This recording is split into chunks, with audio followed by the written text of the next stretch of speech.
तो शेषनाग भगवान चारों तरफ से गिरिराज के चारों तरफ हो गए, गोल अंटे लगा लिए शेषनाग भगवान ने और सुदर्शन चक्र से कह दिया कि गोवर्धन के ऊपर घूमो जिससे एक भी बूंद आस पास भी न फटके। और सुदर्शन तेज चलने लगा, धाराएं सुदर्शन चक्र पे गिरती और वो पता नहीं कितनी दूर जाकर के गिरती। फिर भी जो जल आता ब्रज में तो अगस्त ऋषि को कह दिया कि महाराज आपको भोजन कराया था जानकी जी ने पिछले अवतार में, तो वहां तो आपका भोजन से हमने पेट भर दिया, लेकिन हम आपको जल नहीं पिला पाए थे, इसलिए अब आप आ जाओ और पेट भर के जल पी लो। अगस्त ऋषि का एक बार राम जी ने निमंत्रण किया, जानकी जी ने रसोई तैयार की। जानकी जी का भाव था कि बढ़िया ब्राह्मण खाने वाला मिले, ऐसा नहीं कि दो पूरी खा करके हाथ धो ले, बढ़िया भोजन चकाचक हो, मन भर जाए, इतना भोजन करे कोई ब्राह्मण। राम जी अगस्त जी को नौत आए, अगस्त जी आने वाले हैं, उससे पहले राम जी आ गए और राम जी ने जानकी जी से कहा पूरी शक्ति लगा देना भोजन बनाने में, बहुत खाने वाले ब्राह्मण को नौत के आए हैं। अगस्त जी आ गए, जानकी जी तो अन्नपूर्णा है, तुरंत ही इन्होंने बड़े बड़े व्यंजन तैयार किए, भगवाने भर भर के तैयार किए, बड़े बड़े कटोरा बड़ी बड़ी थाली में भोजन परोसा। राम जी ने सारा कर दिया था कि ये अच्छा खासा खाते हैं, खूब सारी ढेर सारी कचौड़ी पकौड़ी इमरती अगस्त जी महाराज को दे दी गई। अगस्त जी महाराज ने भोजन करना प्रारंभ किया है, करते गए जानकी जी के भगोने खाली हो गए। घबराई जानकी जी, बोली महाराज भोजन के बीच में जल भी पिया जाता है। अगस्त जी बोले बीच तो आने दो, अभी तो शुरुआत हुई है, घबरा गई जानकी जी। महाराज राम जी की शरण में पहुंची, राम जी ने कहा जल की कुछ भी मत लेना, पिला नहीं पाओगी, केवल भोजन से ही पेट भर जाए, यही प्रभु की बड़ी कृपा है। द्वार से ब्राह्मण भूखा नहीं जाना चाहिए, निमंत्रित ब्राह्मण निराश नहीं होना चाहिए। महाराज पार्वती जी का ध्यान किया गया जानकी जी के द्वारा। अन्नपूर्णे सदा पूर्णे शंकर प्राण वल्लभे। अन्नपूर्णा मैया पार्वती जी आई, तुरंत ही बहुत बड़ी बड़ी रसोई तैयार हुई और महाराज अगस्त जी का फिर आचमन कर लिया, पानी नहीं पिया। भोजन करने के बाद सिर्फ आचमन किया, हाथ धोए और राम जी ने प्रार्थना की महाराज अवसर जब भी आएगा पानी से भी आपका पेट भर देंगे। आज वह अवसर आ गया है, शांभर तक मेघों के द्वारा प्रलय में जो जल की बरसात होती है ऐसी बरसात हो रही है। महाराज अगस्त ऋषि ने अपनी दोनों हाथों की अंजलि बना करके पीना प्रारंभ कर दिया। उदित अगस्त पंथ जल सोखा, बरसात के बाद में अगस्त तारा उदय होता है और बरसात में बरसा हुआ समस्त जल उस तारे के उदय होने पर सूख जाता है, खेत ज्योति के लायक हो जाते हैं, सारा जल धीरे धीरे सूख जाता है। हमारे भारतवर्ष में बड़े बड़े ऋषि हैं, एक ऋषि हैं जिनका नाम है जन्नू ऋषि। जब राजा भगीरथ जी गंगा जी लेके आए थे तो रास्ते में जन्नू ऋषि तपस्या करते मिल गए गंगा जी को। झोंपड़ी थी गंगा जी ने, पूरी झोंपड़ी जन्नू ऋषि की बहा करके ले चली गई। जन्नू ऋषि ने माला फेर रहे थे तो देखा अरे गंगा जी तो हमारी झोंपड़ी बहाए ले जा रही हैं। जल्दी से गए, अंजलि लगाई और पूरी गंगा जी को गटक गए। और भगीरथ जी आगे पीछे मुड़ करके देखा, धूल उड़ रही है, गंगा जी कहाँ गई? वहां जन्नू ऋषि तपस्या करते मिले। महाराज गंगा जी को देखा क्या? बोले हाँ। बोले कहाँ है? बोले हमारे पेट में है। अरे महाराज, उन्हें तो हम अपने पूर्वजों के उद्धार के लिए ला रहे थे। हमारे 60,000 पूर्वज सगर पुत्र, उनकी राख पड़ी हुई है, भस्म हुए हैं कपिल भगवान के श्राप से, उनके उद्धार के लिए हम लेके जा रहे थे महाराज। तब जन्नू ऋषि ने अपने द्वारा पुनः गंगा जी को प्रकट किया। इसलिए गंगा जी विष्णुपति भी हैं, भगवान के चरण से निकली हुई भी हैं, और इनका दूसरा नाम जन्नू ऋषि की पुत्री के नाम से भी विख्यात है। नाम पड़ा जाह्नवी। जन्नू ऋषि के द्वारा गंगा जी उत्पन्न हुई थी। बोली जाह्नवी मैया की जय। आज ब्रज में यह सारी व्यवस्था भगवान ने कर दी है। अथा भगवान गोपान हेमवतात ब्रजो कसः यथोपजो संधिसतो गिरिगर्तं सबोधना।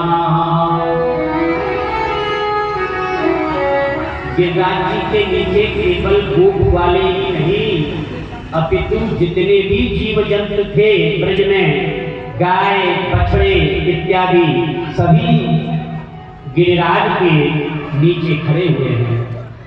और कितने दिन तक खड़े रहे? बोले 7 दिन तक। 7 वर्ष के कन्हैया ने 7 कोस के गिरिराज को 7 दिन अपने बाएं हाथ पर धारण किया है।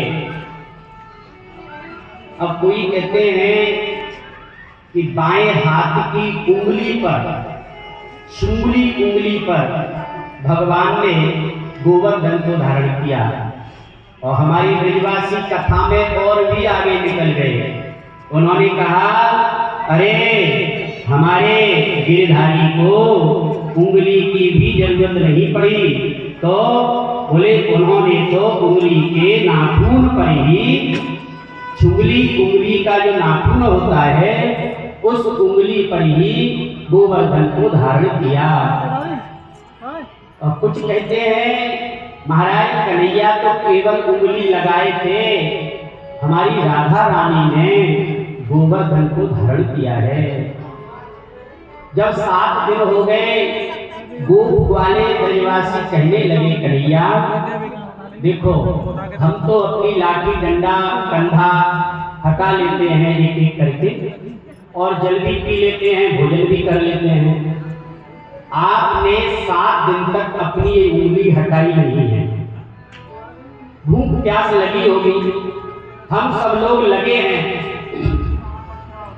आप जल पी लो, भोजन कर लो, जलपान कर लो।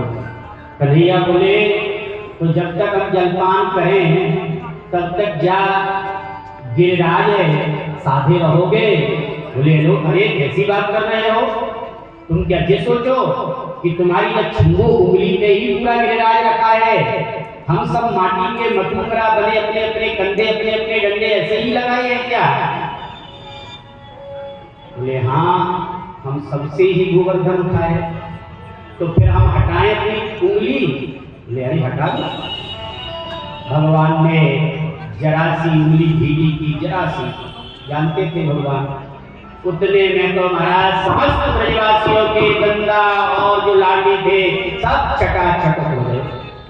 समस्त ब्रजवासी चिल्ला दिए कन्हैया कन्हैया, अरे संभालो संभालो संभालो।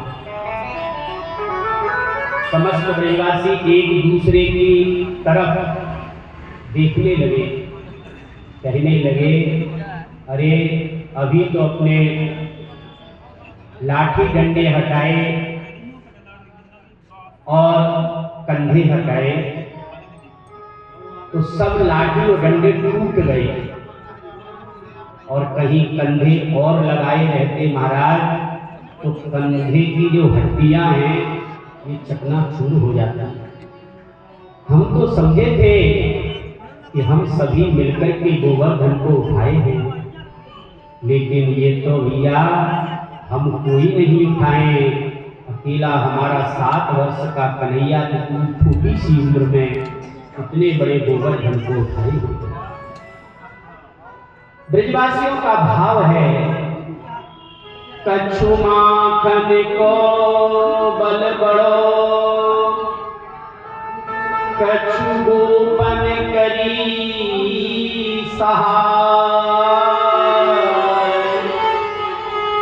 श्री राधे जी की कृपा ते गिरिवर लियो उठाओ। मथुरापुरी में जब भगवान पहुंचे और ससुराल में गालियां देने का रिवाज है, मिथिलापुर की नारियां भगवान को गालियां देते हुए कह रही हैं, आज की बात कहा सजनी, मंडप तन प्रगट्यो अचरज भारी। बोले क्या अचरज प्रकट हुआ? बोले अचरज ये प्रकट हुआ कि गालियां देना तो चाहती थी अवध के राजा को, लेकिन क्या हुआ? बोले राम का रूप निहार गई। जैसे भगवान राम जी के रूप को देखा तो मिथिलेश की जो कुमारियां हैं, जो नारियां हैं, वो सब कुछ शुद्ध भूल गई। राम के रूप निहार गई और देन लगी मिथिलेश कुंवारी। अब भेष के नाम को भूल गई और देन लगी मिथिलेश कुंवारी। मिथिलेश माने राजा जनक जी और अवधेश माने राजा दशरथ जी।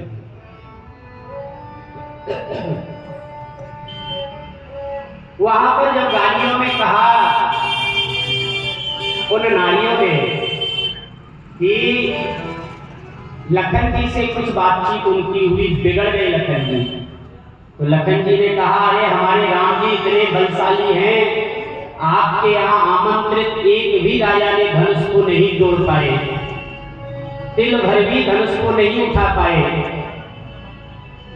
तभी लक्ष्मण जी अपनी बाहों को फड़काते हुए बोले, अरे हमारे राम जी ने ही धनुष तोड़ा है।